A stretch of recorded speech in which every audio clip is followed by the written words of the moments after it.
Tech Explorer. Big Blue's Big Leap. Quantum Center takes on 53-qubit system. IBM has a fleet of quantum computers. That much is fairly well known since IBM has been actively promoting quantum computing for several years. But IBM's quantum story will get all the more interesting next month when a 53-qubit computer joins the line, making it the most powerful quantum computer available for use outside IBM. Next month, IBM will make a 53-qubit quantum computer available to clients via its Q Network quantum cloud computing service, said Bits and Chips. That network, said Asian Scientist magazine, and grew into an ecosystem of Fortune 500 companies, startups, universities, and national research labs. IBM's new machine will be part of the company's Quantum Computation Center in Poughkeepsie, New York State, marking an unveiling of its 14th quantum computer. The center is essentially a data center for IBM's quantum machines, said Frederick Lardinow in TechCrunch. The facility houses an array of other quantum computers. The involvement of Poughkeepsie is no coincidence, said John Dunn in Naked Security. Poughkeepsie is the heritage site where IBM built many of the mainframes that made its name synonymous with business computing. Building computers that operate under a totally different set of rules, that is how an IBM staffer starts off to explain quantum computers to a teen in an educational video. Quantum mechanics is a branch of science, and we are using it to totally reimagine how computing works. She spends a penny, never just head nor just tails, but a combo of heads and tails. As CNET described the behavior of quantum computing, it is simultaneously evaluating multiple possibilities.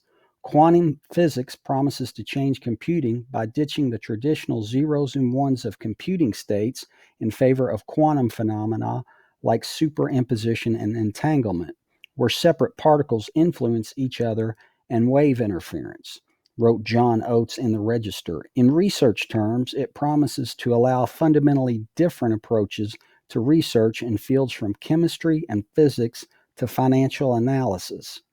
Lucien Armasu clarified what IBM means in talking about quantum volume and why it matters. Just chasing higher qubit counts has not excited IBM. A high qubit number doesn't mean too much unless the error rate is sufficiently small too, he said in Tom's Hardware. This is why IBM uses a quantum volume formula that takes into account both the number of qubits and the error rate. Earlier this year, Rebecca Tan in Asian Scientist magazine discussed how quantum computing had its share of challenges. There's something called coherence time of qubits, the length of time that researchers can maintain a qubit's quantum state. To protect them from random interference such as mechanical vibration, electromagnetic waves, and temperature fluctuations, a quantum processor's qubits are kept in a dilution refrigerator that is cooled to extremely low temperatures of 10 to 15 millikelvin, about 100 times colder than outer space. Fabian Lang in Interesting Engineering noted we're still at an early phase. She added quantum computing is limited by tricky physics, and the fact that quantum computers need to be stored at very cold and specific temperatures mean that it's limits of the development of these systems. Stephen Shanklin made a similar point in CNET.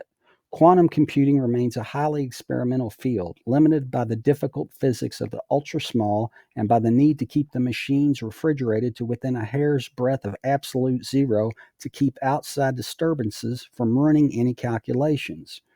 Early phase indeed. Interest among potential users mounts, but don't expect to see these devices turning up in dorm rooms. IBM Q's Doug McClure said, our goal is to help the global IBM Q community get quantum ready, to prepare to take full advantage of the quantum computing era as it arrives. IBM's vision of quantum computing adoptions does not take the shape of expectations they will replace classical computers anytime soon. IBM's Talia Gershon said this was just the beginning of a many-decade adventure.